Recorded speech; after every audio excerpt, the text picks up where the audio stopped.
आपने अभिज्ञान शकुंतलम की कहानी पढ़ी होगी। कालिदास की बहुत सुंदर रचना है और जिसके बारे में एक बार गेटे ने कहा कि अगर आपने अभिज्ञान शकुंतलम नहीं पढ़ा तो सच में आपने बहुत कुछ नहीं जाना है। उसमें जो कथा है वो बहुत रोचक है। दुष्यंत शकुंतला को छोड़कर चले गए हैं। शकुंतला वन में बैठी दुष्यंत की याद में गमगीन खोई हुई है। अब ऐसे में दुर्वासा ऋषि वहाँ आते हैं।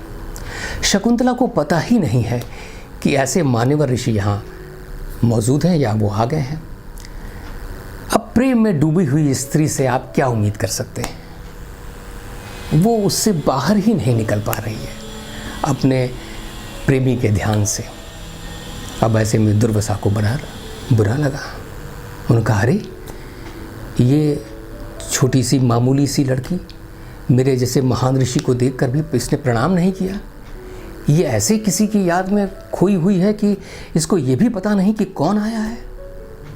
जाओ, तुम जिस पुरुष की याद में इतनी तल्लीन हो, जब आवश्यकता पड़ेगी तो वो तुम्हें पहचानेगा ही नहीं, वो तुम्हें भूल जाएगा।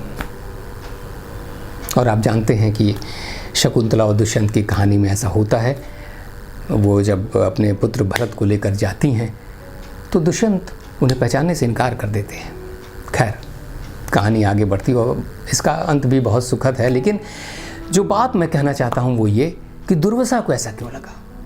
दुर्वासा तो ऋषि थे, उन्हें तो मान अपमान से ऊपर होना चाहिए था, पर उन्हें लगा करे मेरे जैसे ऋषि का ऐसा अपमान कि उसको देखकर एक मामूली सी लड़की ने प्रणाम नहीं किया। तो कहीं उन्हें लगा ना कि उन्हें छोटा किया गया है, उन्हें डिवैल्यूड किया गया है, उन्हें हीन बनाया गया है, और तब उन्होंने उस पर आक्रमण कर दिया और उसे श्राप दे दिया।